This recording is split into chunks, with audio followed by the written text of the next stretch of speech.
ఇన్ఫోసిస్ కథ అయితే సుఖాంతమైంది. దాని గురించి ఇప్పుడు ఈ వీడియోలో మాట్లాడుకుందాము. ఆల్రెడీ దీని గురించి ఇష్యూ అయితే జరుగుతూ ఉంది. మనందరికి తెలుసు, సోషల్ మీడియాలో అంటే టెర్మినేషన్ చేశారు అని చెప్పి. అండ్ వీళ్ళు ఏంటి అంటే 2023లో 2000 మందిని రిక్రూట్మెంట్ చేసుకున్నారు. సో 2024లో ఏప్రిల్లో జాబ్లో తీసుకున్నారు. అంటే అప్పుడు ఆఫర్ లెటర్ ఇచ్చినప్పటికీ 24 ఏప్రిల్లో తీసుకున్నారు అనమాట. అండ్ తర్వాత ఫిబ్రవరిలో అంటే 2025 ఫిబ్రవరిలో వీళ్ళు లే ఆఫ్ చేశారు. దానికి సంబంధించిన సోషల్ మీడియాలో విస్తృతంగా చర్చ జరిగింది. చర్చ జరిగిన తర్వాత ఈ క్రమంలో ఇక రకరకాల పరిణామాలు జరిగాయి. అండ్ ఇక్కడ నుంచి మళ్ళీ సెంట్రల్ సంబంధించిన లేబర్ అనేది కర్ణాటక గవర్నమెంట్కి దీని నోటీసులు పంపించి ఏం జరుగుతుంది కనుక్కోండి, మాకు అప్డేట్ చేయండి అని పంపించడం జరిగింది. And at the same time ఈ ఇష్యూ జరుగుతుండగానే ఒక 100 మంది పిఎంఓకి లేఖ రాశారు. ఏమని లేఖ రాశారంటే, ఈ విధంగా మమ్మల్ని టెర్మినేట్ చేశారు, మమ్మల్ని మాకు తిరిగి ఉద్యోగాలు ఇచ్చేసేసి ఇక పై ఇలాంటి జరగకుండా చూసుకోవాల్సిన బాధ్యత ఉంది అని చెప్పి పిఎంఓకి దాదాపు 100 మంది పైగా లేఖలు రాశారు. వీళ్ళ వర్షన్ అనమాట. వీళ్ళు ఏంటి అంటే, ఎవరైతే జాబ్లో జాయిన్ అయ్యారో మాకు అన్యాయం జరిగింది అంటే లే ఆఫ్ టెర్మినేషన్ చేశారు, కనీసం నైట్ కూడా ఉండనీయకుండా అప్పటికప్పుడు మమ్మల్ని క్యాంపస్లో కూడా ఉండనీయలేదు టెర్మినేట్ చేసిన తర్వాత అని చెప్పి వీళ్ళు మాట్లాడింది మైసూర్ క్యాంపస్లో.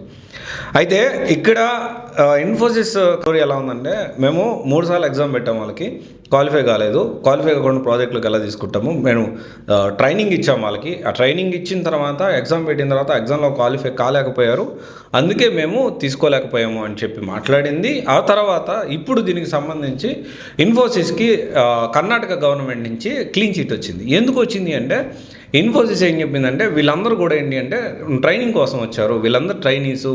So there is no relation between employer and employees in this scenario because they are not our employees.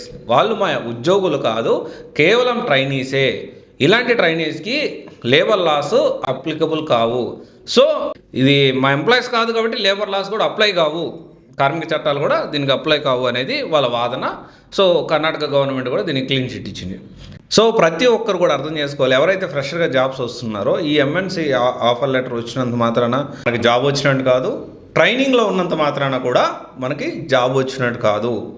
And కొంతమంది ఏమంటున్నారంటే, ఇక రకరకాల సోషల్ మీడియాలో రకరకాల కామెంట్స్. కొంతమంది అంటే ఇంకా గ్రీన్ సిగ్నల్ ఇచ్చేసినట్టే ఎప్పుడైనా ఎవరినైనా టెర్మినేట్ చేయొచ్చు అంటే, రియాలిటీ ఏంటి అంటే, ఇప్పుడు ప్రజెంట్ ఉన్న కాంపిటీషన్ తట్టుకొని మనకు జాబ్ మనకు ఉండాలి అంటే ఎప్పటికప్పుడు అప్డేట్ అవ్వాల్సిందే.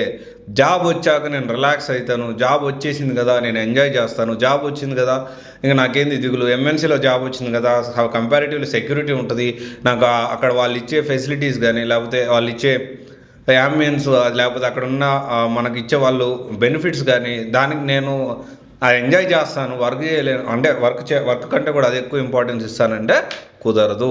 అండ్ మనం అందరం కూడా అర్థం చేసుకోవాల్సిన విషయం ఏంటి అంటే, ఇది జనరల్గా కూడా ఇప్పుడు నాట్ ఓన్లీ ఫ్రెషరు, ఎక్స్పీరియన్స్ అయినా కానీ ఇప్పుడు ఎలా ఉందండి సిచ్యువేషను, అప్డేట్ కాకపోతే ఎప్పుడైనా మనల్ని టెర్మినేట్ చేస్తారు. టెర్మినేట్ చేసిన తర్వాత నేను ఇక్కడికి వెళ్తా అంటే డెఫినెట్లీ చివరికి ఏం జరుగుతుంది అనేది మీకు తెలుసు. So be aware of that, జాగ్రత్తగా ఉండండి, తొందరపడద్దు. ఎప్పుడూ కూడాను ఏది కూడా మనం ఒకటే విషయం అర్థం చేసుకోవాలి, ఇప్పుడున్న కాంపిటీషన్ వాళ్ళలో ఎప్పటికప్పుడు అప్డేట్ అయితేనే మన జాబ్ అనేది ఉంటుంది. అండ్ రీసెంట్గా కూడా సర్వే చెప్పింది, అంటే చాలామంది జాబులు పోతున్న దానికి కారణం ఏంటి అంటే ఏఐ, తర్వాత కరోనా, రకరకాల పాయింట్స్ వచ్చాయి. దాని గురించి కూడా నేను త్వరలో వీడియో చేస్తాను. అండ్ ఇంకొక విషయం వచ్చేసి ఏంటి అంటే, ఈ సాఫ్ట్వేర్ ఎంప్లాయీస్ వాళ్ళ జీతము 50% వరకు ఈఎంఐలోనే పోతూ ఉంది అనేది కూడా డిస్కషన్లో ఉంది. దాని గురించి కూడా నేను చేస్తున్నాను. ఎందుకంటే చాలామంది సాఫ్ట్వేర్ ఇంజనీర్స్ ఇబ్బంది పడడానికి one of the main reason EMIs. So దాని గురించి కూడా నేను ఖచ్చితంగా మాట్లాడతాను.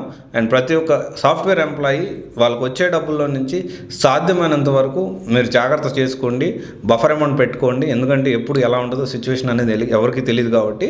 So be prepare for everything. Software job అనేది బాగానే ఉంటుంది, లక్షల్లో ప్యాకేజ్ వచ్చినంతసేపు బాగానే ఉంటుంది.